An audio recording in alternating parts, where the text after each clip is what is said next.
Buenos días a todas, a todos. Bienvenidas, bienvenidos a la segunda sesión de esta clase de epistemologías jurídicas metateóricas. El día de ayer planteé algunos de los preceptos, de los fundamentos de la metateoría jurídica, ¿no?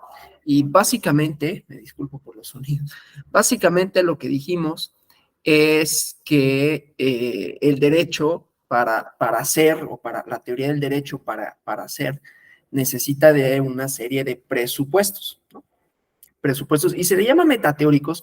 Yo no estoy muy a gusto utilizando esta idea de la metateoría, sinceramente, porque es teoría, a final de cuentas, ¿no? Lo que pasa es que en todo caso sería vista como una teoría que antecede a la teoría del derecho y que inclusive la hace posible.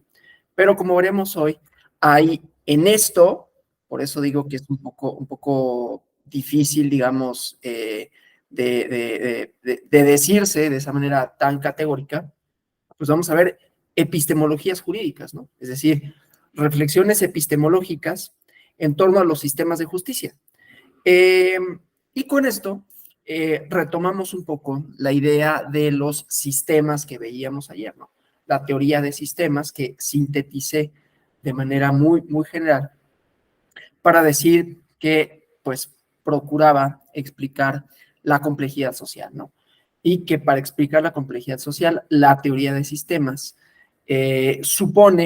presupone, por eso podríamos quizás decir que es una metateoría, que yo creo que es una teoría social, y dentro de esa teoría social, pues se inserta el derecho como un subsistema o como un sistema, según se le quiera ver, un sistema compuesto de subsistemas. Pero bueno, entonces la teoría de sistemas justamente trata de explicar la complejidad social, ¿no? Trata de marcar la respuesta al por qué el cambio social y el cambio de todas los sistemas o de todos sus componentes, ¿no? Es interesante porque el cambio en cada uno de los componentes sociales que forman, dice la teoría de sistemas, el entorno o el todo social, cambian a distintos ritmos, ¿no? Cambian a distintas velocidades. Entonces, por eso tiene sentido separarlos, ¿no? Tiene sentido separarlos por sus procesos de cambio, por su diferencia el uno con el otro, un sistema con respecto a otro, y decíamos prácticas, lenguaje, ¿no? Lo que en ese sistema se discute, los términos en que se discute, aunque salga de esa esfera a la esfera social, y entonces, como seres actuantes dentro de una sociedad, estamos inmersos en varios sistemas, aunque pertenezcamos a uno profesionalmente, ¿no? Pero interactuemos con otros. Esos sistemas, quiero repasar un poco la idea de la teoría de sistemas, porque su principal autor, Niklas Luhmann, es un tanto cuanto complicado como buen alemán, ¿no? De entender. Aquí en la Ibero, en la Universidad Iberoamericana, tienen no quiero decir el monopolio, pero como los estudios más avanzados son en sociales. Es una escuela que le preocupa particularmente la teoría de sistemas de Luhmann, entonces han hecho traducciones y una producción bastante importante de Luhmann, ¿no? Pero entonces decía, la teoría de sistemas busca explicar o busca responder a la pregunta por qué cambia la sociedad, ¿no? Y cómo cambia en todo caso. Desde luego no podemos saber hacia dónde va a cambiar, ¿no? Pero podemos saber que va a cambiar, que se va a transformar. Esa transformación, como si se tratara de organismos pluricelulares, va generando, ¿no? Nuevos sistemas, nuevas organizaciones con una cierta autonomía, derivado del crecimiento poblacional, derivado de la especialización, derivado de la modernización, y cada vez es más rápido, ¿no? O sea, se van reproduciendo, de manera tal que cada vez hay más sistemas y subsistemas. ¿Por qué digo esto? Porque la primera epistemología que vamos a revisar hoy, que es una epistemología jurídica de Larry Laudan, un libro que yo no sé si haya traducción al español, en realidad se llama Truth, Error and the Criminal Law, la verdad, el error y el derecho penal, hace una profunda reflexión epistemológica, ¿no? En torno al sistema de justicia penal, al sistema, ¿sí? Pero, insisto, una idea epistemológica de por qué el sistema penal, ¿no? Por eso es como raro esto de la metateoría, ¿no? Insisto, yo no me siento muy cómodo al utilizar el concepto, pero porque sería como un presupuesto, ¿no? Para que exista el derecho penal, no es una teoría del derecho penal, sino una teoría de, así como los sistemas, por qué surge y cómo surge, ¿no? Entonces, bueno, eh, cuando elige este sistema, dice, hay tres valores, objetivos básicos, que ejercen una influencia fundamental en el andamiaje, la configuración normativa estructural, ¿no? Las prácticas, igualmente, de los sistemas de impartición de justicia.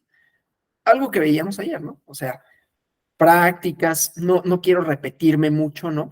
En el sentido de, ya decíamos que si los médicos tienen un lenguaje, una forma de vestir, una forma de identificarse, ¿no? Discuten dentro de su doctrina, dentro de su disciplina. Esas discusiones, ya decíamos, no son solamente científicas, hay otros componentes que nos interesan como actos de habla, que configuran, que prefiguran a las personas, ¿no? Que las constituyen, que las construyen, quién es el enfermo, etcétera. Entonces, en el caso del sistema penal, ¿no? El andamiaje normativo estructural, las normas y la estructuración del comportamiento, ¿no? ¿Por qué el derecho penal? Dice, así como en la mayoría de las prácticas, hay una práctica en los sistemas de impartición de justicia. La primera es la minimización del riesgo de cometer errores, ¿no? Condenas falsas, absoluciones falsas, ¿no? Como ejemplos paradigmáticos. La reducción del error, referido como la búsqueda de la verdad. Respuesta a la pregunta, bueno, si hay tal cosa como un sistema jurídico, ¿cuál es el objeto del sistema jurídico? No de la teoría, ya decíamos esta diferencia, ¿no? Que en todo caso sí podría tener sentido hablar de metateoría, como ¿qué hace posible que haya una teoría del derecho? Pues preguntarnos por qué hay derecho, ¿no? Preguntarnos a qué obedece. Y decimos, obedece desde este enfoque, que no es el único, obedece a que es parte de un sistema social que se va complejizando, va configurando otros sistemas y dentro de esos sistemas suceden prácticas. Estas prácticas, ¿sí? Son las que configuran el sistema que después, o sobre el que después teorizamos, ¿sí? Bueno, entonces eso, ¿no? En las prácticas del sistema de impartición de justicia hay tres valores, ¿no? O tres fundamentos. La minimización del riesgo, para evitar reducir el error. La búsqueda de la verdad, ¿no? ¿Qué busca el sistema jurídico? El sistema de impartición de justicia, la verdad. Entre comillas, ¿no? Pues ahí yo les recomendaría la lectura de Foucault, La verdad y las formas jurídicas, ¿no? Un abordaje mucho menos jurídico que el que tienen en las lecturas recomendadas. Pasamos el reporte, le escribí al maestro Sánchez Vieira para que vean la parte de las lecturas. Lo que pasa es que luego, yo me refiero al comentario de ayer, luego lo que sucede es que las ligas dejan de tener vigencia por el archivo, ¿no? Quitan el archivo de donde se encuentra, etcétera, pero el comentario está ahí. Yo recomendaría más, siendo sinceros, la lectura de La verdad de las formas jurídicas de Foucault. Y una tesis, nada más que esa tesis, bueno, ahorita les digo de qué va, es un poquito abstracta, pero que creo que complementa mejor esta parte, ¿no? Pero bueno, entonces, la búsqueda de la verdad, pues es que la búsqueda de la verdad en el derecho es algo muy, muy difícil, ¿no? Porque no se puede llegar a ella, se puede aproximar. suponiendo que hubiera tal cosa como la verdad, no solo en el derecho, en cualquier lado, ¿no? La científica y lo que sea. Pero bueno, otro problema filosófico que en términos epistemológicos tiene relevancia, ¿no? Tiene relevancia porque supuestamente la epistemología nos serviría para saber qué es lo verdadero y qué no es lo verdadero, respondiendo a la pregunta, ¿cómo conocemos? ¿Cómo sabemos que eso que conocemos es conocimiento y no otra cosa? Perdón, algo que está en el Tetetes de Platón, por cierto, ¿no? Bueno, entonces la primera cuestión era esa. La segunda es la distribución del error orientada hacia la protección, estamos hablando del sistema penal, pero son los sistemas de justicia, del acusado inocente de una potencial condena falsa. Y luego, valores no epistémicos políticos. Ahorita me refiero a cada uno de estos, ¿no? Y luego, vamos a hablar de otra teoría, el constructivismo jurídico, al que hice referencia ayer, de Enrique Cáceres, ¿no? Bueno, entonces, la reducción del error, el procedimiento penal se presenta como un sistema que investiga hechos, ¿no? Del pasado, acaecidos en el pasado. Vuelvo a decir, lean La verdad y las formas jurídicas de Foucault, sobre todo en la primera parte, ¿no? Que es la que habla de cómo los procedimientos y la verdad, hace ahí un análisis de Edipo Rey, ¿no? Y de la verdad en el oráculo y del testigo, etcétera. Bueno, entonces yo creo que complementa eso bastante. No es teoría del derecho, ¿no? Bueno, así es filosofía, y no necesariamente filosofía del derecho. A Foucault no le interesaba la filosofía del derecho. Pero el presupuesto metateórico es que hay preguntas antes de abocarse a la filosofía del derecho como sistema propiamente, ¿no? Entonces, bueno, el chiste es que es un sistema que investiga hechos del pasado, que ocurren en el pasado, y que como cualquiera de estos, pretende que las conclusiones que se obtengan como resultado de su acción hagan contacto con lo que efectivamente tuvo lugar. Hay una distancia entre lo que sucedió y lo que se reconstruye y a la conclusión que se llega, pero tendería a ser lo más cercano posible a esto. Es decir, es un sistema que procura que las determinaciones que realice constituyan una descripción muy probadamente acertada de los acontecimientos respecto a los cuales se investiga, siempre dentro del contexto de la falibilidad inherente a estas investigaciones, ¿no? Siempre teniendo en mente que, dado que estamos en el terreno de las inferencias deductivas, ¿no? Está este procedimiento lógico en donde decimos hay altas probabilidades de que, dadas las pruebas que tenemos, los hechos probados, haya sucedido esto, ¿no? Es una inferencia, es una deducción.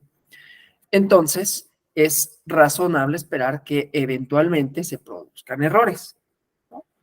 Y que estos errores no solo son sesgos cognitivos en términos lógicos, ¿no? Tienen otros componentes, ¿sí? Declarar culpable a alguien que no cometió el delito o inocente a quien sí, ¿no? Y aquí hay otras matrices, ¿no? Que decía, siempre, y esto me interesa, como presupuesto, vamos a decirlo, metateórico del derecho, es la contingencia, ¿no? No podemos pensar en la pura racionalidad de los resultados, ni podemos pensar en la pura racionalidad de los órdenes de ningún tipo, de ningún sistema, es puramente racional. Por eso decía ayer de la medicina, ¿no? Que quizás, en nuestro imaginario, no en el mío, pero en el de muchas personas, podría ser algo pura y absoluta y completamente racional científico. Pues, ¿qué creen que no? ¿No? Es decir, que hay mediaciones y que esas mediaciones introducen elementos de incertidumbre, ¿no? Es decir, no podemos saber qué va a suceder, no podemos saber si una enfermedad después dejará de serlo, no porque se erradique, sino porque hay elementos culturales que nos llevaban al error de definición, así como tenemos en el derecho penal error de tipo, error de hecho, error de derecho. Entonces, acá lo mismo, ¿no? Hay incertidumbre, otro de los presupuestos, actos de habla que constituyen, ¿no? Comunidad de hablantes que tienen o son racionales y razonables, pero que no todos los resultados lo son así, ¿no?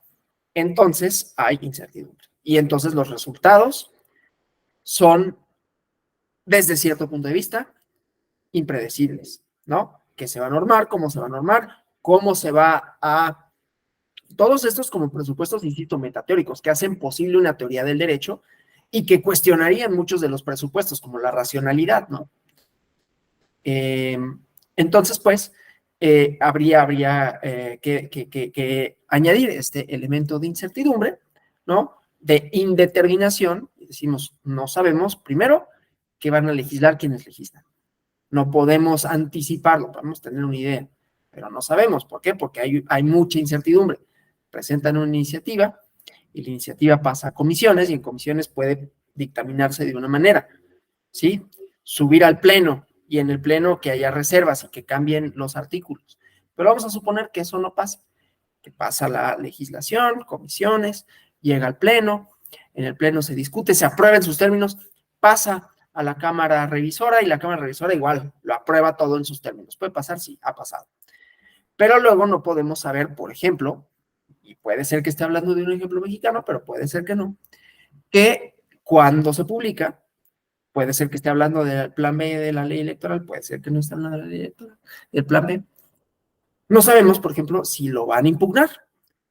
Y si lo van a impugnar, no sabemos si le van a dar entrada. Y si le dan entrada, no sabemos si lo van a suspender. Y si lo suspenden, no sabemos si esa suspensión va a ser definitiva.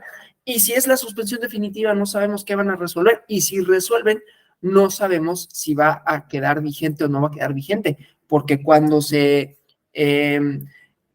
presentó la iniciativa, no se había contemplado este escenario. ¿Sí? Pero era posible. ¿Qué escenario se había contemplado? Que pasaba y que era derecho vigente, con algunas modificaciones que cuando se presentó tampoco sabían exactamente cuáles iban a ser, ¿sí? Pero habría algunas. Se esperaría que hubiera algunas, pero no sabes. Bueno, en los procesos judiciales pasa lo mismo, ¿no? En el proceso judicial, pues no sabemos al principio si la persona que se acusa será declarada culpable. ¿Cuáles serán los elementos de prueba que se van a ofrecer? ¿Cómo los van a valorar? ¿Qué va a pasar en las instancias siguientes? En todas ellas median varias cosas, ¿no? Media el error de apreciación, el error lógico, ¿no? A esta prueba le doy este valor probatorio, a este otro, las concateno, pero resulta que las concateno mal, ¿sí? Y entonces llega a una conclusión falsa. Ese es un elemento lógico, pero hay elementos culturales indefectibles. Este el libro de Jerome Frank, Derecho e Incertidumbre, ¿no? No es la incertidumbre, que sería muy interesante verlo en términos igualmente epistemológicos, la incertidumbre de la física, ¿no? Que podríamos, que desde luego abordarla de esa manera, pero él es mucho más empírico de decir, no, la incertidumbre, porque quiere decir el derecho como norma, no es nada. Los hechos son lo que se acredita en primera instancia y en segunda instancia eso ya no se resuelve. Se resuelven otras cuestiones en donde ya los hechos se dan por acreditados. ¿Y qué pasa con eso? Que se reproducen otros tipos de errores, muchos de ellos mediados por el racismo. Lo dice Jerome Frank, no lo digo yo. Bueno, esos son los errores. Entonces, los errores no nada más son lógicos e introducen este elemento de incertidumbre. Y me interesa hablar de incertidumbre, ¿no? Porque el derecho es indeterminado en este sentido, desde como presupuesto para la teoría del derecho, conste, ¿no? Como presupuesto para decir aguas con dar por sentado que es algo racional, ¿sí? Bueno, entonces, además, otro elemento de incertidumbre es, y lo dice así Laudan, la imposibilidad de toda investigación acerca de eventos pasados, ¿no? Alcanzar la certeza absoluta, borrar o la imposibilidad de borrar toda sombra de duda imaginable. Por eso está esta fórmula, ¿no? Más allá de toda duda razonable, ¿sí? Entonces, la investigación, pues, resulta imposible tener un sistema de investigación infalible, ¿no? Entonces, propone Laudan concebir el procedimiento de justicia penal desde una perspectiva diacrónica, ¿no? Una sucesión de filtros por los que paulatinamente atraviesa la evidencia disponible desde que se comete. Él utiliza el derecho penal, ¿no? Pero esto lo podemos, o sea, la indagación siempre sobre hechos pasados. Lo que pasa es que el derecho penal y por eso les hablé de la verdad de las formas jurídicas, es en donde mayormente se puede observar este grado de incertidumbre. Pero no es el único, por eso introduje el ejemplo de una legislación fallida, digámoslo así, ¿no? O que no logra su cometido. Pero bueno, el chiste es, hay una perspectiva diacrónica, ¿no? O sea, que la temporalidad no es lineal, una sucesión de filtros por los que atraviesa la evidencia desde que se comete el crimen, en este caso, hasta que se emite el veredicto o el fallo, ¿no? Entonces, esta perspectiva nos permite apreciar cómo hay condiciones que por el simple transcurrir del tiempo, así como factores tales como la tendencia de cierto tipo de evidencia a desaparecer, a deteriorarse, al grado de capacidad de pericia desplegado por las y los operadores de investigación respectivos, las decisiones de las partes estratégicas, ¿no? En la forma en que cómo presentan su versión de los hechos, toda la evidencia, ¿no? Puede llevar a un error, ¿no? Puede llevar a una conclusión falsa. Ahora, lo que él presenta son elementos de incertidumbre lógicos. Yo presento elementos de incertidumbre culturales, como con los médicos, ¿no? Como con, por eso otra vez, sigo y vuelvo y voy a insistir, lean la verdad de las formas jurídicas, la primera y segunda conferencia, sobre todo la primera. Luego se meten otras cosas de la verdad que está interesante, ¿no? Y que pueden ayudar y pueden complementar, pero con eso quedaría bastante bien, ¿no? Y si no, yo voy a dar una conferencia pronto, no sé si la semana que entra, pero puede ser, sobre la verdad de las formas jurídicas, ¿no? Eso lo acabo de decidir. Bueno, el chiste, pues, es que hay incertidumbre, ¿sí? Hay incertidumbre y entonces hay fuentes potenciales de error en cada una de las etapas que constituyen el proceso penal, ¿no? La conformación de prácticas al interior del sistema penal, la toma de decisiones en torno a la configuración del andamiaje normativo estructural puede generar un impacto positivo o negativo en términos de impulsar el potencial para averiguar la verdad o para incrementar la falibilidad inherente a las inferencias derrotables, ¿no? La derrotabilidad como elemento, ¿sí? Derrotabilidad quiere decir, hay presupuestos, ya ahí. Aquí estamos hablando de la metateoría, y en este caso de la metateoría penal, solo para hablar de los presupuestos epistemológicos y de la incertidumbre, y por tanto de la indeterminación de la que también habla la teoría de sistemas, ¿no? Sí, sí hay como una conexión entre lo que dije ayer y lo que estamos diciendo ahorita. Pero bueno, entonces, la idea de la derrotabilidad quiere decir que en juicio puedo demostrar que un presupuesto de hecho no sucedió, ¿no?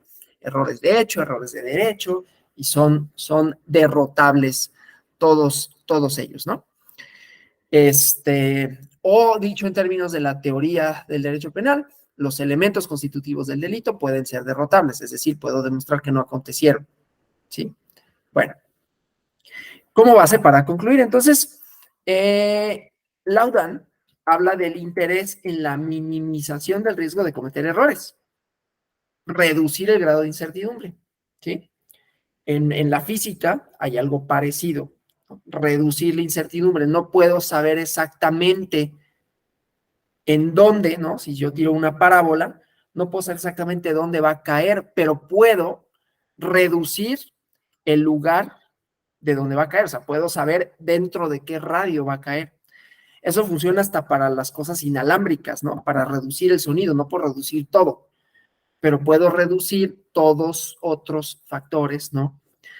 Que estén ahí, ¿no? Pero no puedo reducirlo absolutamente todo, pero puedo reducirlo al mínimo, no absolutamente, ¿no? Tiene que ver con el principio de incertidumbre de Heisenberg también, ¿no? Otras cosas que en términos científicos son interesantes, aquí solo los menciono así. Entonces, reducir la incertidumbre, minimización del riesgo de cometer errores, como un objetivo básico, ¿no? Para tratar de obtener la verdad, ¿sí? Entonces, aquí es interesante que el autor distingue entre errores procesales y errores epistémicos. Hay errores procesales que tienen que ver con la violación o la inadecuada caracterización, interpretación por parte del juez, ¿no?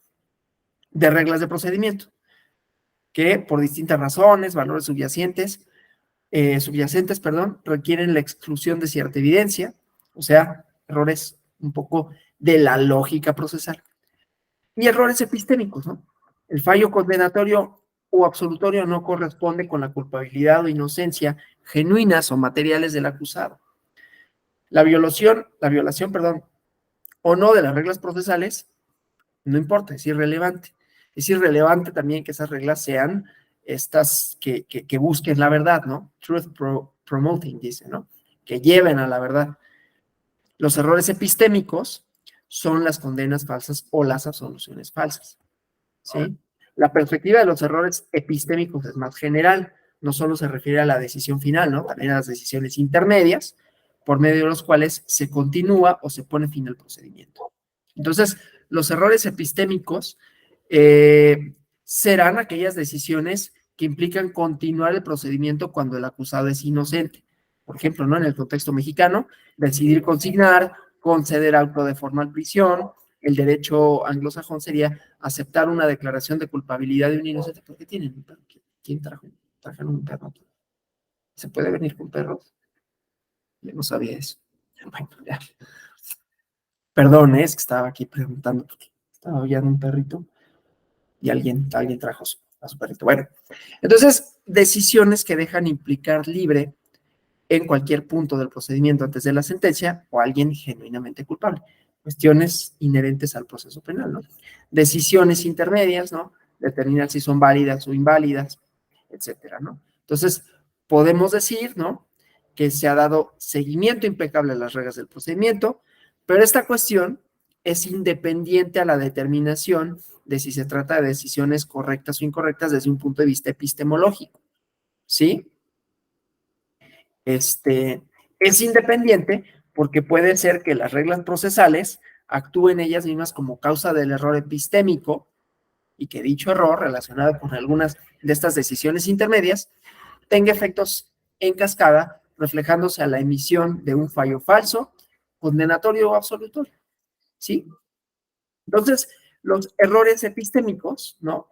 Puede ser porque haya hallazgos incriminatorios falsos, hallazgos exoneratorios falsos, ¿no? O sea, las pruebas y su valoración. ¿Cuál es la idea de todo esto? La incertidumbre, los grados de incertidumbre que puede haber en la resolución de conflictos. Nos referimos a la parte del sistema de procuración de justicia, pero esto lo podríamos extender a cualquiera de los elementos que componen un sistema jurídico. Ayer les hablaba, también como presupuesto metateórico, de el derecho democrático, ¿no?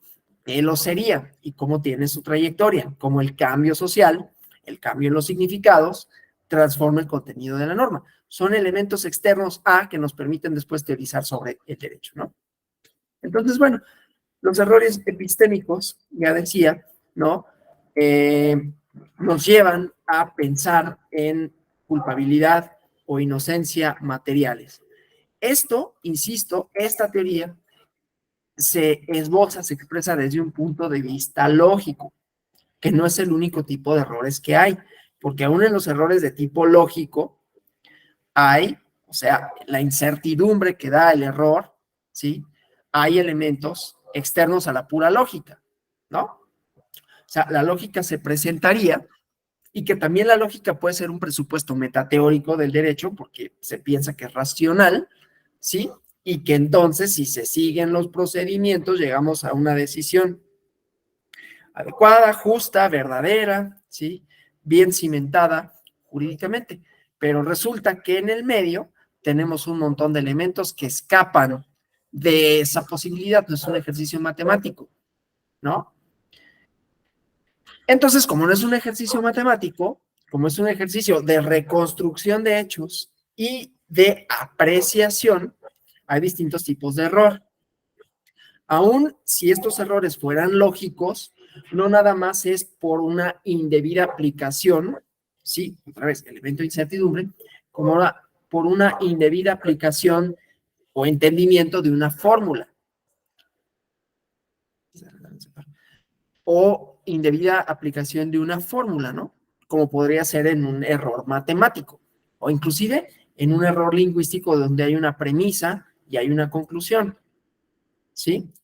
Estos errores, insisto, tienen también como elemento de incertidumbre, y no voy a dejar de insistir en esto, ¿sí? Como elemento de incertidumbre, cuestiones de índole cultural, antropológicas, sociológicas, ¿no? Sesgos cognitivos, ¿no? Que no son únicamente lógicos, pero que sí configuran cómo el sistema de significados tiene sentido, ¿sí? Pasa con los algoritmos inclusive, ¿no? Los algoritmos son alimentados por personas y esas personas tienen sesgos y entonces a veces el sesgo hace pensar, no sé si vieron hace poquito, hubo pues se hizo viral, ¿no? Como la inteligencia artificial dibujaba a un matemático, ¿no? Entonces decían, ¿cómo piensa un matemático? ¿Cómo realmente es? Y dibujaba a un hombre, claro, ¿no? Como de unos 50 años, con un suéter, y era una mujer, ¿no? Por ejemplo. Entonces había un sesgo ahí de género. Casi todas las profesiones, cuando las dibujaba la inteligencia artificial, dibujaba hombres de entre 45 y 60 años, ¿no? Con un sesgo de edad y con un sesgo de género, y ya no me refiero a que todos eran blancos y tenían barba, ¿no? Bueno, y era un algoritmo que se supone que realiza operaciones matemáticas lógicas, pero el algoritmo es alimentado por información, y esa información no es pura, ¿no? Los hallazgos que encontramos no son puros, ¿no? O sea, en el derecho penal, me importa esto, así como ayer me importaba la medicina, porque son los elementos de incertidumbre con los que tendríamos que partir para hacer una teoría del derecho, ¿sí? Previamente a tenerla. No dar por sentada la racionalidad del derecho, dar por sentada la impredictibilidad, la incertidumbre, sí, la incertidumbre, la impredictibilidad, ¿sí? La indeterminación. Bueno, entonces, depende de todas estas, de todos estos, ¿cómo se llama? De todos estos elementos, ¿no? Y luego, en el caso igualmente de la culpabilidad o la inocencia, pues dependen de que la evidencia sea o no suficiente para persuadir, ¿no? En el caso de los Estados Unidos, al jurado. Vean una serie por ahí fue como hace 3 años, que se llamaba, ay, ¿cómo se llamaba? American Murder, creo. Y era de O.J. Simpson, el caso de O.J. Simpson, ¿no? Y cómo hay un elemento clave ahí de convicción, que era el guante, ¿no? El guante, y se lo prueba y dice, pues no me queda, y hay una sentencia famosa que dice, if it doesn't fit, you must acquit. Si no le queda, deben de declararlo inocente, algo así, ¿no? Pero además hubo otros elementos en medio de ese juicio que eran elementos raciales, ¿no? El jurado estaba compuesto, porque así se componen para garantizar que haya imparcialidad o que los sesgos en todo caso estén equilibrados, pues también había afroamericanos y todo. Entonces, bueno, elementos de incertidumbre. ¿Sí? Bueno, eso es lo que me interesa mostrar en esta teoría de Laudán. Porque vamos a ver otros modelos, ¿no? Inclusive de inteligencia artificial en el derecho, pero vamos primero al constructivismo jurídico-cognitivo de Enrique Cáceres, ¿no? Es una de las ramas, esta visión, bueno, una visión del derecho. Hoy fue día de traer perritos. Digo, está bien, me hubieran dicho yo traía mi perrito. Y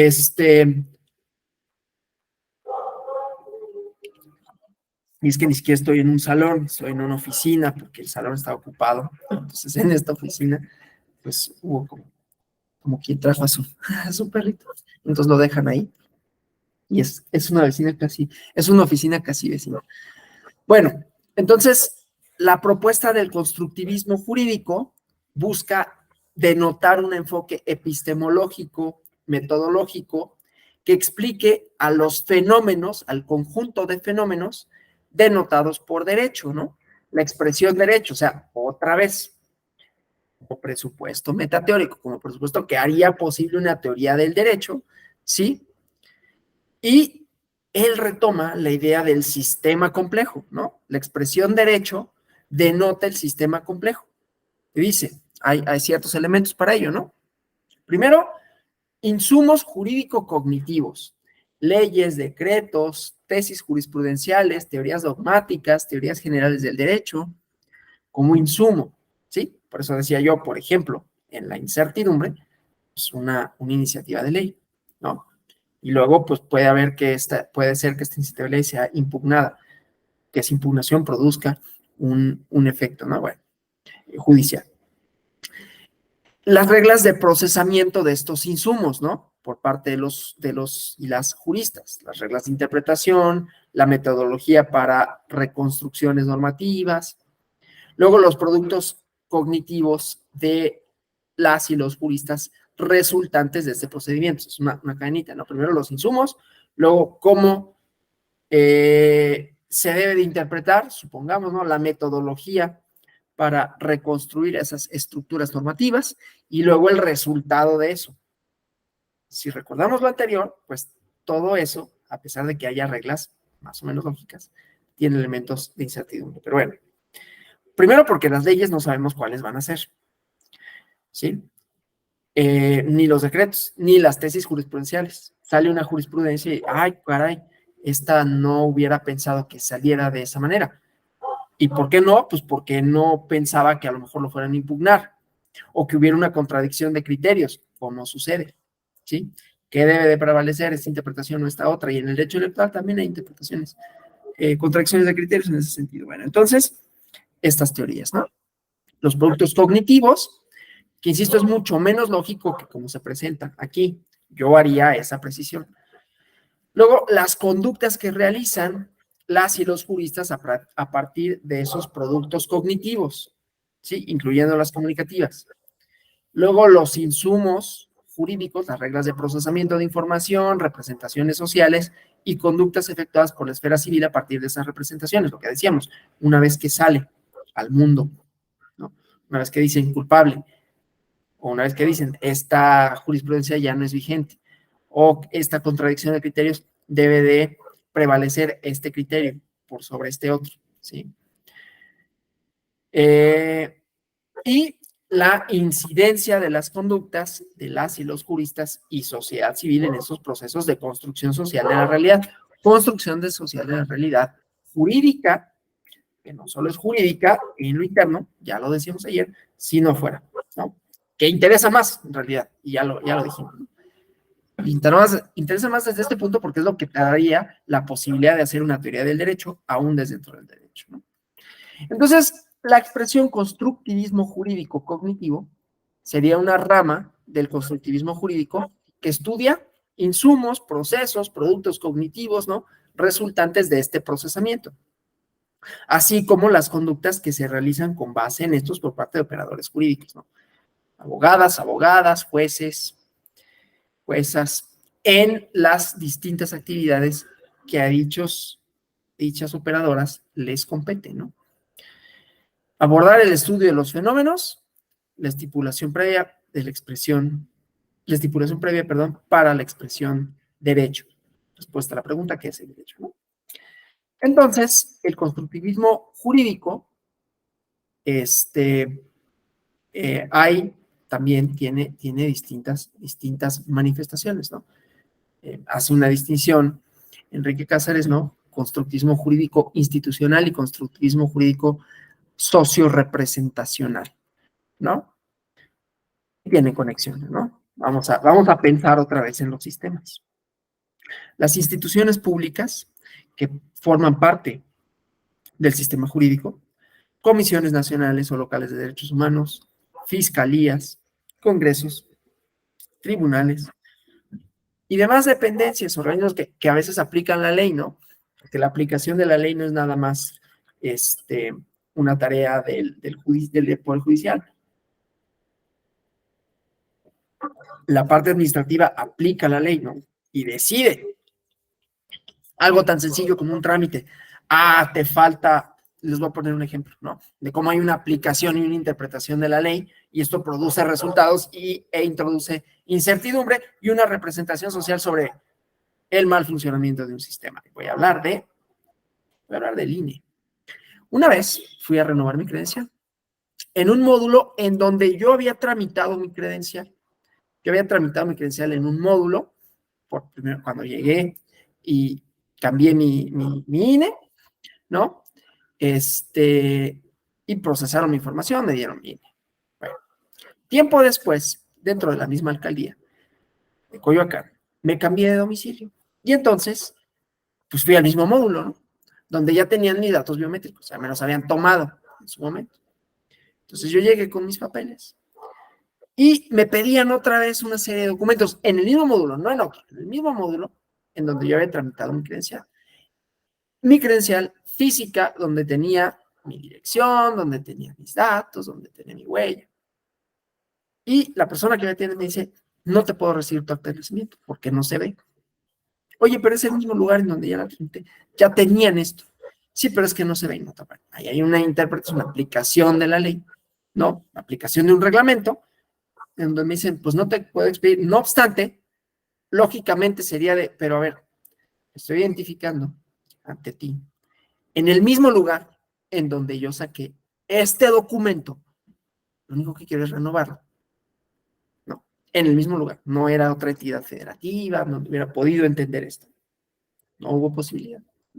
Entonces, aquí, ¿no? Solo para decir, hay aplicación de la ley y hay incertidumbre, no nada más por un funcionario judicial, ¿no? Sino por una persona que tiene la potestad de decir, ese documento no, ¿no? Y aún pensando que ese documento no, lo absurdo no está en que ese documento no, lo absurdo es que te lo vuelvan a pedir cuando es tu documento de identificación, ¿no? Imagínense que yo fuera a tramitar un acta de nacimiento y me dicen, ¿y tu INE? Es que no me la dan porque no tengo acta de nacimiento. Pues no te puedo dar tu acta de nacimiento porque no tienes INE. O sea, yo hubiera podido, ¿qué hubiera podido hacer? Hubiera podido meter un JDC y, oye, que no me pidan esto. No, no lo iba a hacer, ¿no? La verdad es que, ¿qué pasó? Pues que no renové la credencial y ya. Que tampoco es lo ideal, pero dadas las circunstancias, pues me representaba bastante tiempo volver a hacer la cita y formarme y ir, pierdes toda la mañana, ¿no?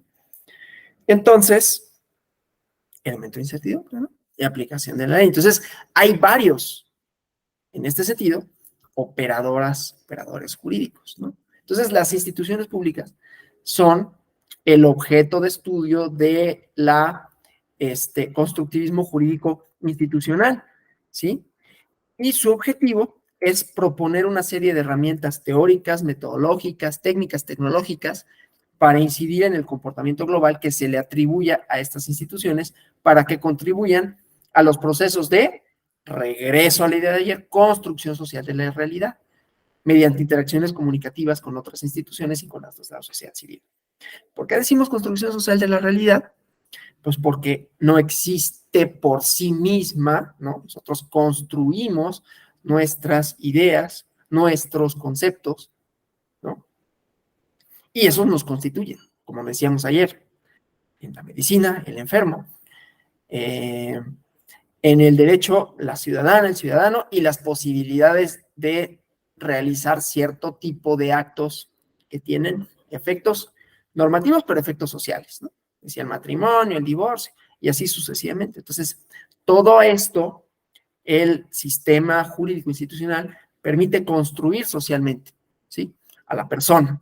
Suscribir un contrato te conviertes en arrendador, tienes una relación jurídica, tienes una relación de propiedad, tienes una relación social en donde se espera que haya un pago, ¿no? Por ejemplo.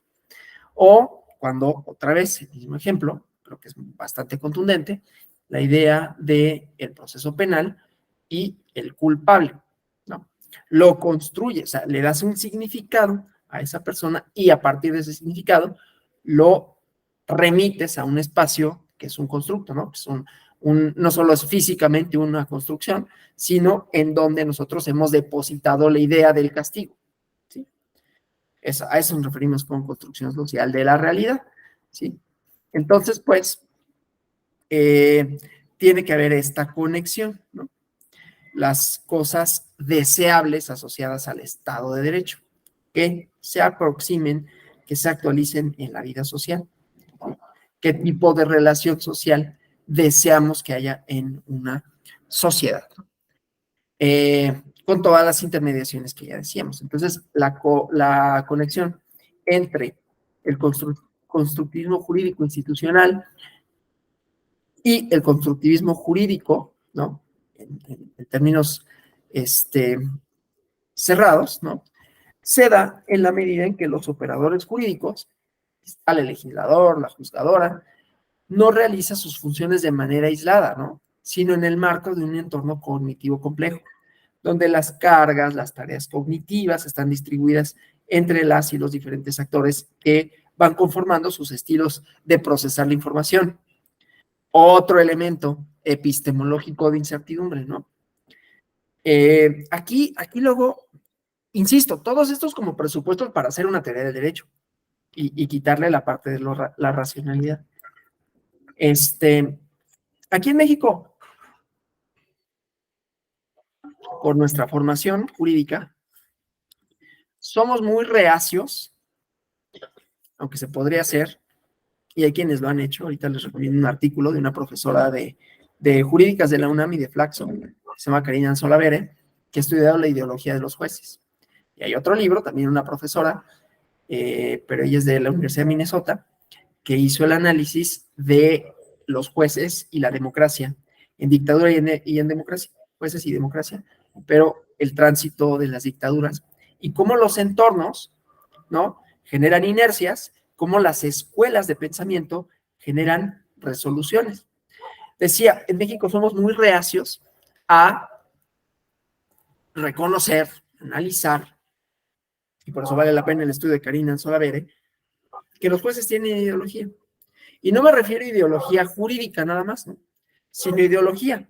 ¿Y qué es ideología? Es decir, un sistema de representaciones, de ideas, de constructos mentales, que, de asociaciones culturales, ¿no?, que de alguna manera, no quiero decir determinan, pero orientan sus resoluciones, ¿no?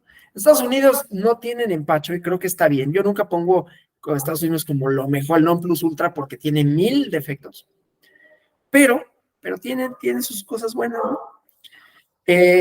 No solo el NFL, que también, sino esto, reconocer que hay tal cosa como jueces conservadores y jueces progresistas, ¿no?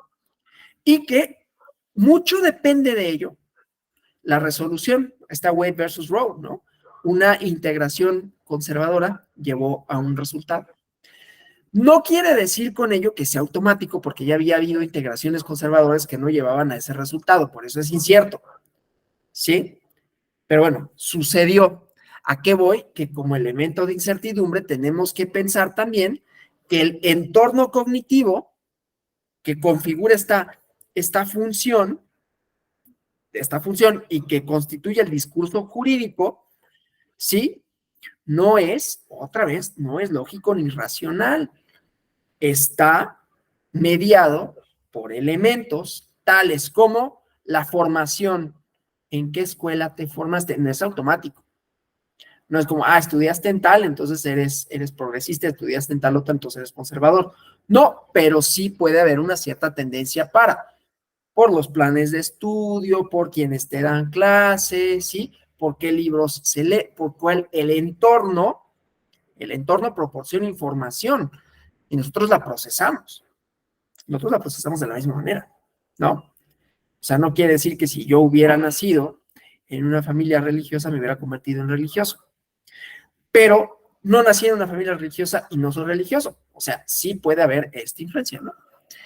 Bueno, entonces, así el discurso jurídico, entonces las prácticas, la cultura institucional interna, que tiene un papel fundamental preponderante en la conformación del entorno cognitivo, tiene elementos de incertidumbre culturales, ¿no?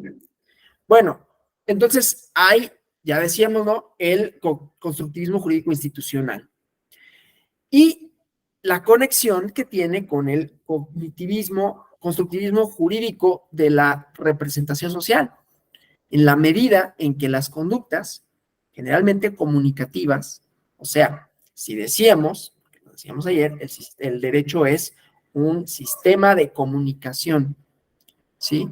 Sistema que construye a las personas, pero que cuando construye, dice, ¿sí?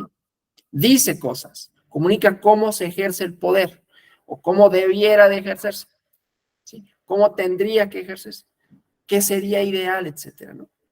Entonces, estas comunicaciones, que son de muchos tipos, ¿no? Conductas que realizan las instituciones públicas, constituyen el insumo básico para generar representaciones sociales respecto de cómo funciona el derecho y se generan en el seno de la sociedad civil. Por eso decíamos, sale, ¿sí? Sale de la esfera de lo jurídico, ¿no? Pero la esfera de lo jurídico tampoco está aislada, tiene insumos, esos insumos son variados. Entonces es como todo este procesamiento, toda esta interacción, por eso es que es complejo, ¿sí? Porque tienen lugar varios tipos de interacciones, aún dentro del sistema, ¿no? O sea, el sistema necesita insumos y después sale a otros sistemas. Entonces, el contenido de las representaciones sociales refleja el tipo de interacciones que entre la sociedad civil y las instituciones públicas se obtiene en un momento histórico determinado. Recordarán que ayer comenzamos con eso. Estas interacciones, fíjense, no estoy hablando de ahorita, pero ahorita tenemos, no es que sea absoluta, no es que sea mayoritaria, ¿sí? Pero tenemos una controversia, vamos a dejarlo así, controversia con relación al Poder Judicial, ¿no? No es que yo esté de acuerdo ni nada, pero pues es el elefante en la habitación. Si yo lo escondo, pues entonces ahí está, ¿no?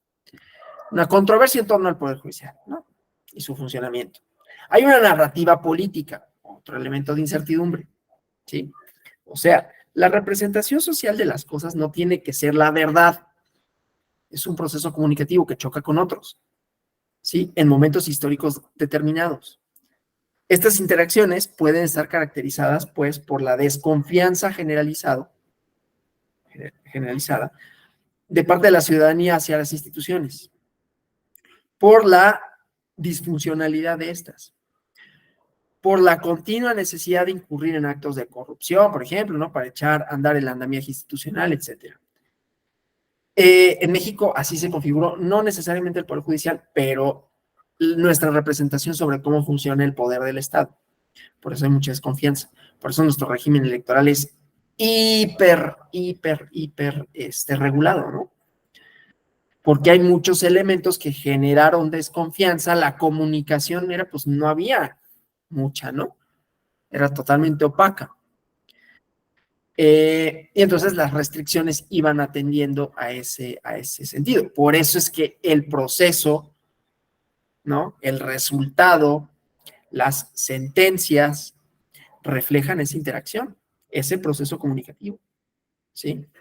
Este tipo de interacciones, entre la institución y la ciudadanía, puede tener también, puede atender a nociones asociadas al ideal de un Estado de Derecho funcional, ¿no? Donde las instituciones operan en un entorno de respeto a los derechos humanos de la ciudadanía, en donde los distintos poderes mantienen un cierto grado de independencia, de equilibrio, en donde la administración de justicia es suficientemente eficiente, ¿no?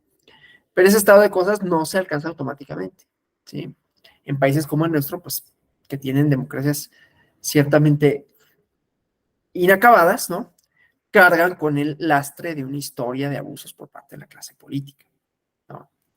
Entonces requieren otras medidas, ¿no? De monitoreo institucional, voluntad política, ¿sí? Entonces, bueno, dentro de este proyecto constructivista, también se pretende pensar como una alternativa, como una de las múltiples alternativas de naturalización de teorías jurídicas, ¿no?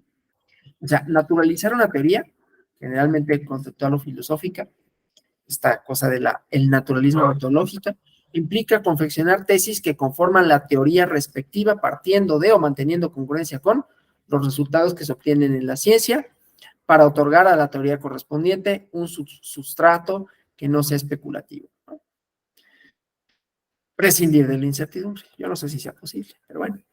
Entonces, explicar los procesos de construcción social de la realidad desde la perspectiva jurídica, no nada más asumiendo que el discurso jurídico positivo es automáticamente eficaz, asumiéndolo como una de las variables, ¿no?, de los insumos informativos cuyo procesamiento contribuye a conformar bases psicosociales que sustentan conductas comunicativas, ¿no?, desplegadas por las y los operadores jurídicos y por la sociedad civil, que constituyen el flujo permanente de eventos, de estados, de cosas que corresponden a la realidad social, dinámica y evolutiva, ¿no?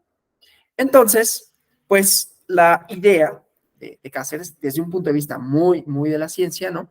Ciencia de la cognición, y que habla, ¿no?, de un ámbito multidisciplinario, perdón, donde diversas áreas del conocimiento participan armónicamente para generar el entendimiento, para explicar cómo funciona la mente humana, ¿sí? Y entonces, dice, tanto los operadores jurídicos como los integrantes de la sociedad civil, somos sujetos cognoscentes por igual. Esta actividad cognitiva, ¿no? A pesar de sus peculiaridades, de las variables contextuales, son el insumo para la posibilidad de esto, ¿no? Entonces, este es el ejercicio de naturalización, ¿no? Una teoría de la mente. La mente genera procesos estructurantes simbólicos, ¿no? ¿Cómo lograr, pues, ¿no?, que el conocimiento de un grupo previamente identificado, de juezas, de jueces, ¿no?, cómo lograrlo para que el conocimiento tenga un cierto grado de racionalidad, ¿no? Es decir, ¿cómo le hacemos para, en todo caso, prescindir de estos elementos de incertidumbre, ¿no? Que es la pregunta que se hace Enrique Cáceres.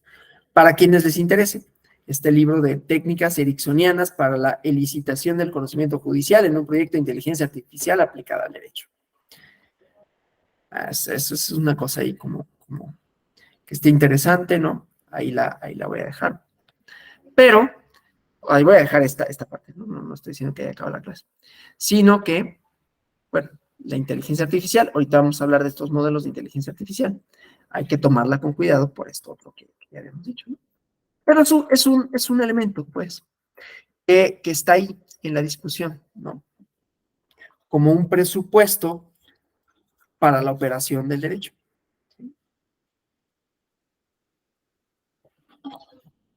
Bueno, entonces, las investigaciones de inteligencia artificial y el derecho experimentan una tendencia a abordar como eje central de sus reflexiones las actividades argumentativas, ¿no? Si decíamos que uno de los grados de incertidumbre, que son varios, ¿no? Pero puede ser incertidumbre por la lógica, puede ser incertidumbre por la experiencia, puede ser incertidumbre por los sesgos culturales.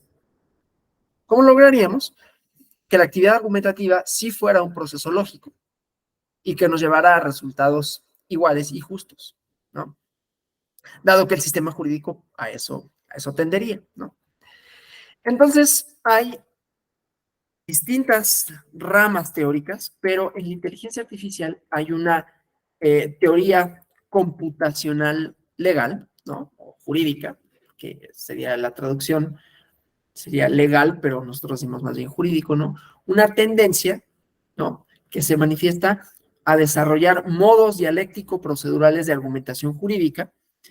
Esta expresión, ¿no?, que se ubica en diversos puntos del espectro, que va del empleo de lenguajes naturales para articularlos, diseño de técnicas de diagramación, ¿no?, software para representación gráfica de argumentos, ¿no?, o utilizar lenguajes artificiales, formalismos, ¿no?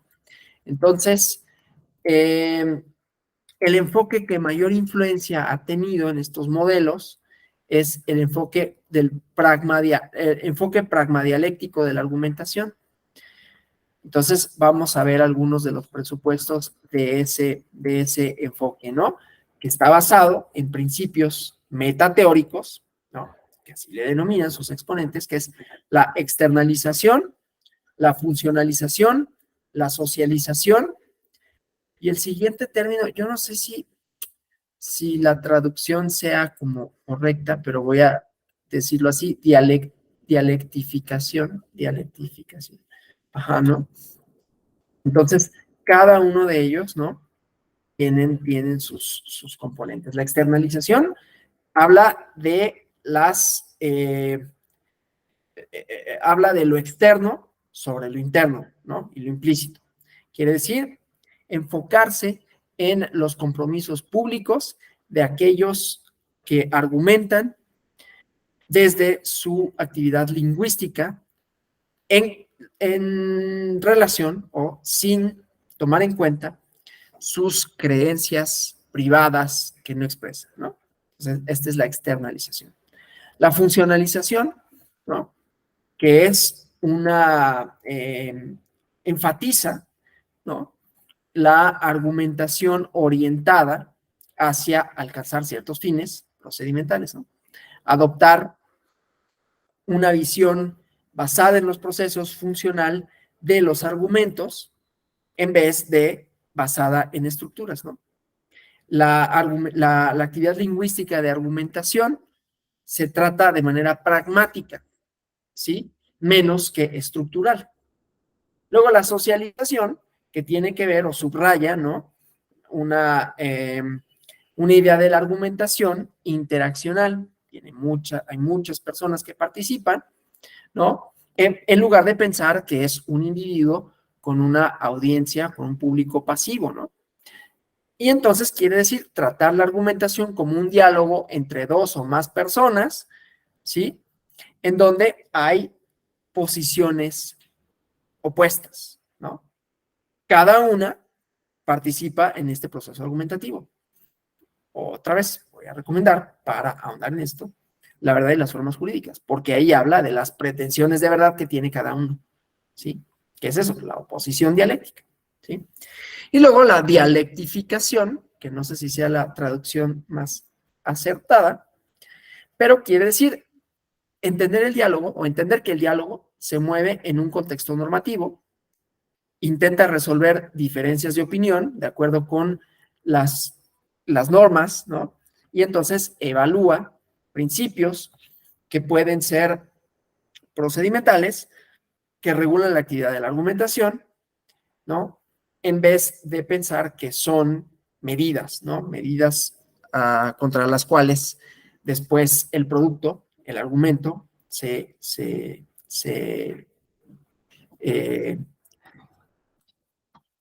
se evalúa, ¿no?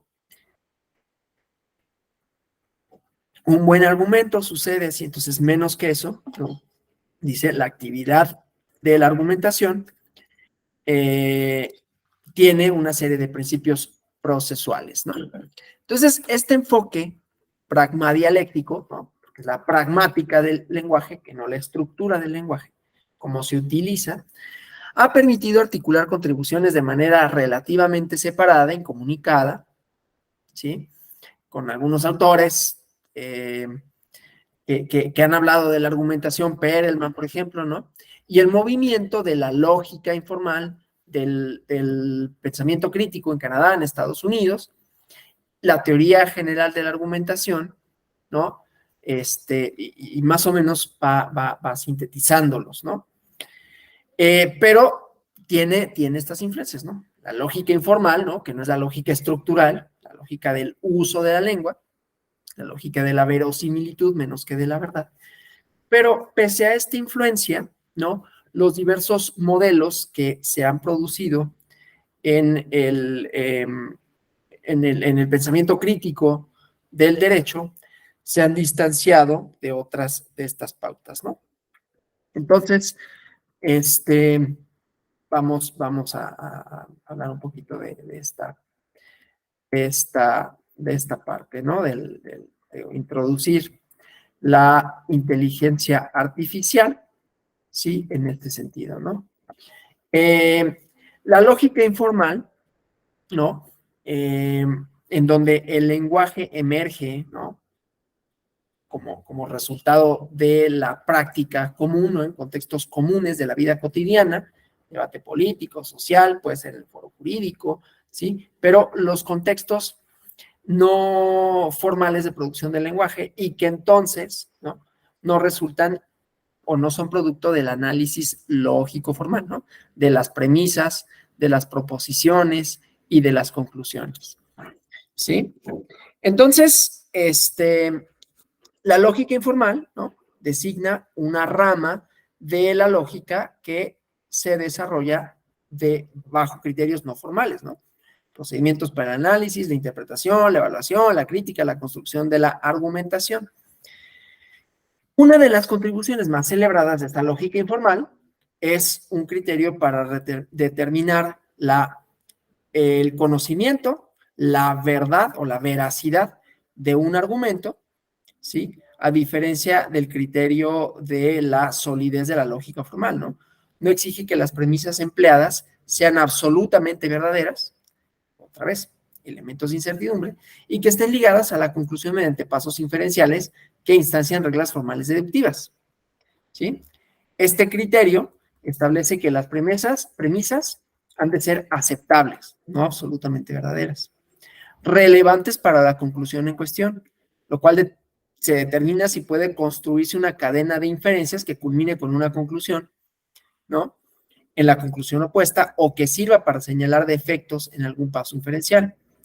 Proporciona apoyo o sustento suficiente a la proposición final y en la última instancia también, ¿no? Es un criterio de aceptabilidad en función del peso evidenciario o probatorio que las premisas logran transferir, ¿sí? Entonces, este criterio, ¿no? Podemos decir, ¿no? Tiene establece una dialéctica entre las falacias informales, ¿no? Y hay en esta propuesta, ¿no? Tipos de diálogos, ¿no? Teorías de esquemas argumentales, no me voy a meter en esto, ¿no? Pero solo para decir, estos son la base para esta idea metateórica de la argumentación. Lo que hace posible la argumentación es eso, ¿no? Entonces, bueno, vamos pues a unas conclusiones, ¿no? De las tesis que acabamos de revisar, de las ideas que acabamos de revisar, ¿no? Empezamos con la UDAN, ¿no? O sea, ya hablando, recapitulando, ¿no? Todos insertos en la teoría de sistemas, en la complejidad, y cómo reducir en todo caso la incertidumbre, dando por sentado que existe, cómo llegamos a la verdad, ¿sí? Entonces, vamos a ver cómo entonces esto se puede traducir en una epistemología para el derecho o aplicada al derecho, ¿no? Entonces, en la UDAN lo que vimos es la falibilidad epistémica, circundante a todo proceso penal, en su modalidad operativa, ¿no? De sistema de investigación sobre cuestiones empíricas, la posibilidad permanente de que en el sistema penal, primordialmente por medio de sus operadores, de las y los operadores facultados para juzgar las cuestiones de hecho que se aleguen en un caso penal, haya determinaciones erróneas respecto a los valores de verdad que corresponden a las aseveraciones que realiza un fiscal o el acusado, ¿sí? Estas determinaciones erróneas se manifiestan principalmente, aunque no de manera exclusiva, en emitir fallos falsos, sea condenatorios o absolutorios, ¿no? La falibilidad deriva de la presencia persistente, con diversos matices, de problemas o variables fundamentales. Déficit de completud, la representatividad del conjunto de elementos de evidencia, y el potencial o la potencial falta de probidad de la juzgadora o el juzgador, y que entonces realice determinaciones que carezcan de relevancia, confiabilidad y plausibilidad. Otro elemento de incertidumbre que yo introduciría aquí, porque esto pareciera que es nada más un ejercicio lógico o ético, es el elemento cultural. ¿Dónde se formó? ¿No? ¿Cuál es la cultura jurídica que tiene? ¿Cuál es la idea que tiene? ¿Cuáles son sus representaciones en torno a aquello que juzga, ¿no? Enrique Cáceres lo ponía una vez como ejemplo en una conferencia, de un asesino, ¿no? Y que un juez y decía, bueno, yo antes de tener familia, yo hubiera dictado una sentencia absolutoria. Ahora ya no. Entonces hay una mediación, ¿no? Hay una mediación entre ya no solo mi operación jurídica formal, sino el entorno. Bueno, entonces, esta evidencia, ¿no? Relevante que se pudo haber desintegrado, destruido, borrado, distorsionado, o la propia argumentación de la o el juzgador, todos los problemas, incertidumbre, que denotan un caso, ¿no? Entonces, el impacto, muestra la UDAN, el impacto que estos problemas pueden tener en el resultado, ¿no? La culpabilidad aparente, ¿no? Y la inocencia aparente, ¿no? Entonces, se percata de que el sistema jurídico ha incurrido en un inaceptable, incluso irracional, dice desde su perspectiva, falibilidad a la que ya de por sí es propenso por estos problemas, por medio de la incorporación adicional de ciertos componentes, ¿no? En la arquitectura normativa, los cuales son diversos, ¿no? Y que pueden ser estos culturales, ¿no? Entonces, pues, dice, estos son una, una manifestación estructural de dos doctrinas del common law, ¿no? La doctrina que concibe al jurado como una caja negra, ¿no? La que se traduce en unas tesis prescriptivas que dicen las deliberaciones deben de estar libres de intromisiones legislativas o judiciales, ¿no? Para desplegar libremente por parte de los miembros del jurado su opinión y la distribución de los errores, ¿no? Los preceptos, beneficio de la duda, consejo del acusado, la carga de la prueba, la presunción de inocencia, el estándar de prueba, ¿sí? Fundados en la pretensión de reducir el riesgo y con ello reducir la incertidumbre siempre latente de que una persona posiblemente inocente sea condenada. Conseguir, pues, reducir otra vez el grado de incertidumbre. Entonces, como presupuesto metateórico, tenemos la incertidumbre y entonces la teoría se tendría que atener a reducir la incertidumbre, ¿no? En un sistema comunicativo, histórico, representativo, etcétera, ¿no? Entonces, eso, digamos, concluimos de esa teoría, ¿sí? Para ir tratando como de sintetizar cada uno de las cuestiones expuestas, ¿no? Bueno, luego, con la doctrina, ay, perdón, es que me da tos.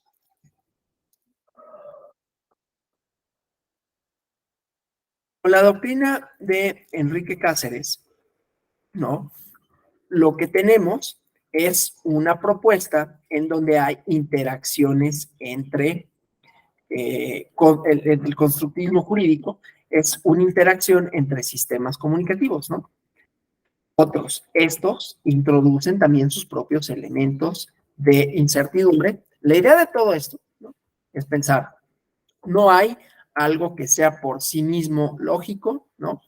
Hay indeterminación en el derecho como presupuesto de partida, como idea, y entonces lo que buscaríamos sería cómo reducir ese grado de incertidumbre para que las resoluciones y para que la propia teoría del derecho se constituya de manera tal que dé por sentado que existen todos estos elementos previos a ser, ¿no?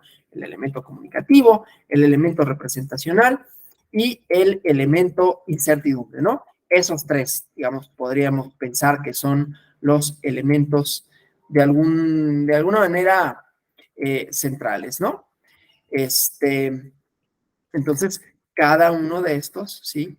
Va introduciendo y va diciendo cuáles son esos sistemas, esas incertidumbres. En el caso entonces del constructivismo jurídico, tenemos el comportamiento institucional y el comportamiento, o bueno, el lenguaje institucional y el sistema de representaciones sociales. Tendría que ir de la mano, en realidad, ¿no? tendrían que, bueno, en la medida de lo posible, tendrían que ser más o menos compatibles, ¿no? Cuando hay un divorcio entre uno y otro, el sistema institucional y el, y cómo se entiende socialmente, entonces tenemos o una crisis, ¿no? Una crisis de, institucional, ¿no? De credibilidad en la institución, puede ser imaginaria, ¿no? O sea, puede ser, no es tan grave como se piensa, pero no por ello quiere decir que no exista, ¿no? O sea, cuando decimos la construcción social de la realidad, los imaginarios colectivos que juegan todos ellos, son parte de los elementos que tenemos que tener en cuenta como análisis, ¿no? Previo a, entonces, es importante pensar que hay un sistema comunicativo y que ese sistema comunicativo idealmente, ¿no? Será confiable para aquellos a quienes va dirigido, ¿sí? Más allá de las falibilidades propias de ese sistema, ¿no? De la verdad que se produce en el derecho y todos los elementos, pues, decía, de incertidumbre que le son propios, ¿sí? Pero bueno, entonces, esa parte creo que queda bien, ¿no? De conformidad con lo que vimos de la complejidad en las sociedades, de cómo se forman, de cómo se transforman los sistemas jurídicos de conformidad con contextos comunicativos, en donde esta comunicación además es un proceso recíproco, porque la sociedad, ¿no? La sociedad civil, los momentos históricos y políticos también comunican, también son insumos. De hecho, son el principal insumo para que haya derecho. Por eso es un presupuesto metateórico. Por eso no podemos dar por sentado que una vez existente el sistema, este es impermeable a la realidad social, ¿no? Y que cambia y se transforma de conformidad con sus propias reglas, ¿sí? Porque no es así. Y ningún sistema en realidad cambia de conformidad con sus propias reglas, ¿no? Bueno, y el abordaje de estas otras actividades argumentativas relativas a la teoría computacional legal, ¿no? La idea de la inteligencia artificial, pues obviamente también va buscando, ¿no? Estos modelos dialécticos de argumentación jurídica, proponen una modalidad informal mediante el uso de algún lenguaje natural, una modalidad formal en el empleo de lenguajes artificiales, ¿sí? Ambas modalidades, formal e informal, se ven enormemente beneficiados por la utilización de técnicas de diagramas argumentativos, ¿no? Que se materializan en sistemas computacionales que proporcionan asistencia a las y los usuarios en términos de reconstrucción, de representación gráfica, visual de la argumentación, ¿no? En donde un software que nos ayuda a ver si tiene sentido lo que proponemos, ¿no? Con este objetivo, ¿no? Se puede rastrear la influencia de diversas teorías, ¿no? Ya que habíamos dicho de la argumentación, de la lógica informal, ¿no? En el desarrollo de esta línea de investigación, ¿sí? Y entonces vamos a encontrar, ¿no? Distintas teorías de razonamiento, ¿no? Pero aquí, insisto, también tienen la idea, ¿no? En este marco dialógico, ¿no? De procesos jurisdiccionales, de reducir la incertidumbre, ¿no? Entonces, bueno, hay aspectos, obviamente, de procedimiento de la argumentación jurídica, según se pueden entender por la comunidad a la que se refiere, ya decíamos, ¿no? Varían, ¿sí? Entonces, hay estos elementos, no todo es lógico, ¿no? O sea, no todos son procedimientos lógicos y las falacias no tendrían, en ese sentido, una, ¿cómo se llama? Una validez universal, sino que dependerían de contextos, por eso es el lenguaje natural. Y entonces, es ahí, ¿no? Donde hay desarrollos de software que dan por sentado que esto existe, ¿no? Obviamente aquí, ¿cuáles serían algunos de los problemas, algunos de los riesgos? Pues que esas conclusiones, esas argumentaciones, pues tienen un riesgo alto, ¿no? De ser, este, de ser mediadas, ¿no? Por paradigmas culturales, ¿no? O sea, no podemos no podemos reducir el error. Bueno, más bien no podemos reducir. No podemos prescindir del error, lo podemos reducir. ¿Sí?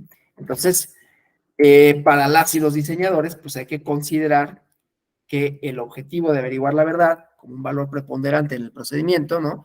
Su tendencia natural, hay que decir, bueno, ¿cómo hacemos para que sea más apropiado el interés coyuntural y lo demás que venga al caso sopesarnos, a establecer el tipo de concesiones, la magnitud de estas, las reglas jurídico-procesales específicas en última instancia, ¿no? Para reflejar el estado en que se encuentra la convivencia entre la verdad y otros valores en un nivel más abstracto, ¿no? No son medios nada más para asegurar una resolución de una diferencia de opiniones entre dos personas. Entonces, la idea de las concesiones de verdad, ¿no? Que se realiza a favor de otros intereses tiene que ver con la consideración de que, pese a nuestros mejores esfuerzos, eventualmente un sistema procesal comete errores epistémicos por las distintas mediaciones que existen, ¿no? Esta situación, lo que representa a quien diseña estos programas, ¿no? Le da la oportunidad de pronunciarse en términos de una preferencia por cierta modalidad de distribución de los errores y de incidir en sus actividades de diseño institucional, ¿no? Habilitar el sistema para que su operación cotidiana,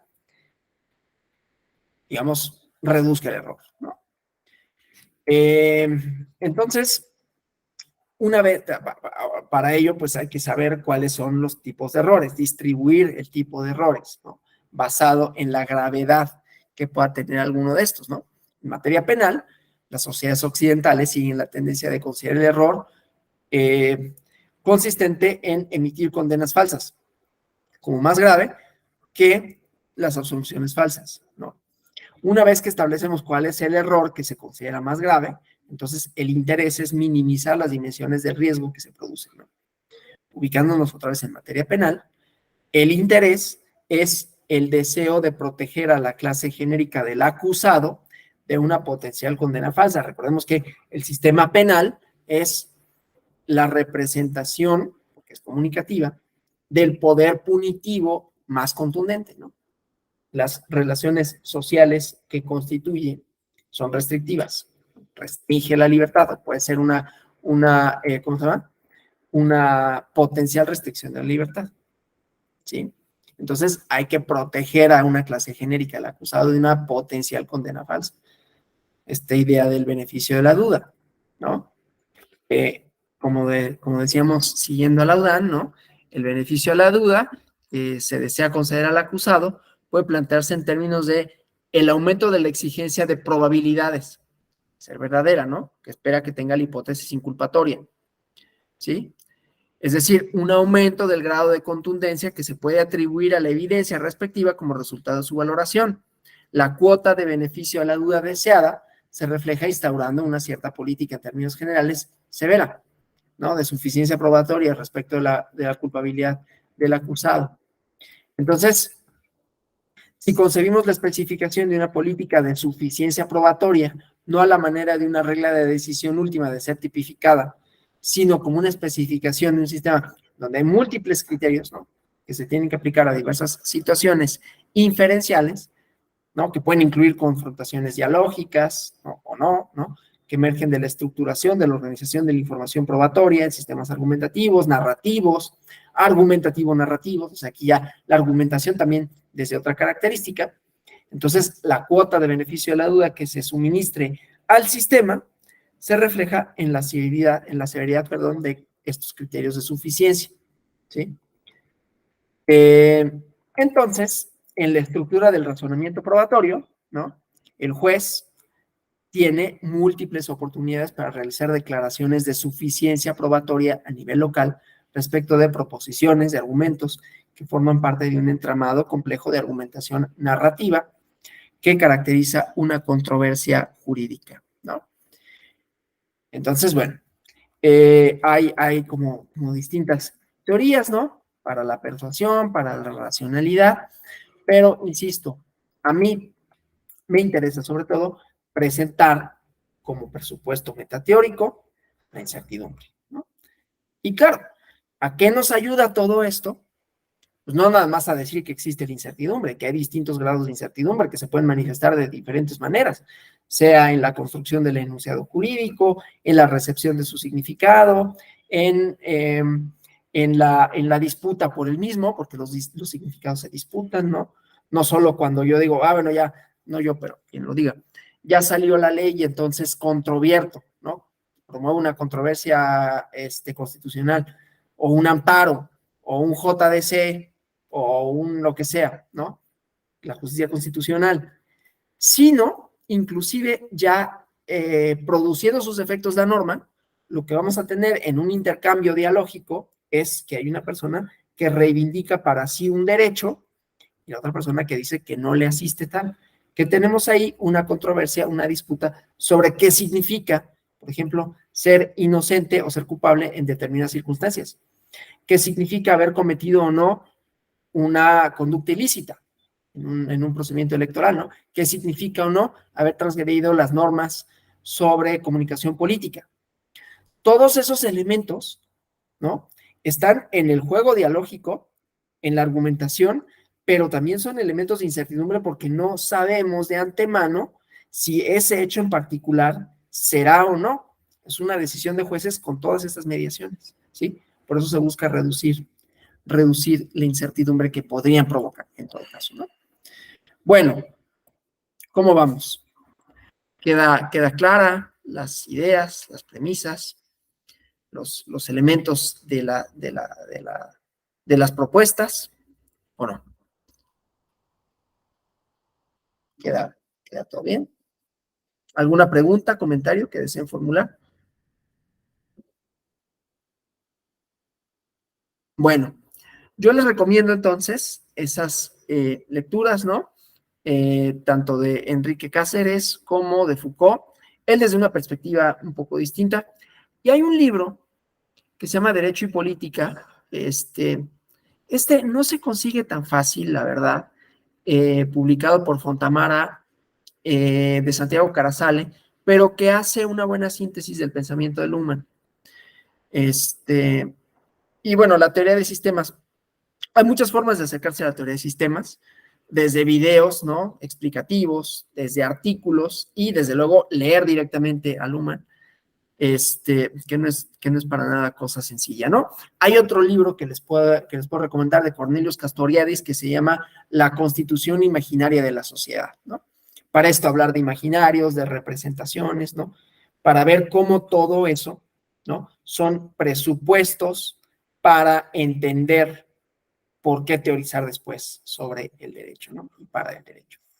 Bueno, pues si no hubiera preguntas, yo les agradezco por su atención, esperando otra vez, como el día de ayer, que haya sido la sesión interesante, amena, que sus expectativas con relación a esto se hayan cumplido cuando vieron, bueno, ¿qué es eso de metateorías? A lo mejor tenían una idea, a lo mejor no, y que haya quedado claro, bueno, ¿qué es una metateoría? Porque es un presupuesto para una teoría del derecho. ¿Cuáles son los elementos, digamos, metateóricos que tendríamos que tomar en cuenta a la hora de pensar el derecho como un sistema, ¿no? Como un sistema que comunica, como un sistema que resuelve, como una actividad práctica, ¿no?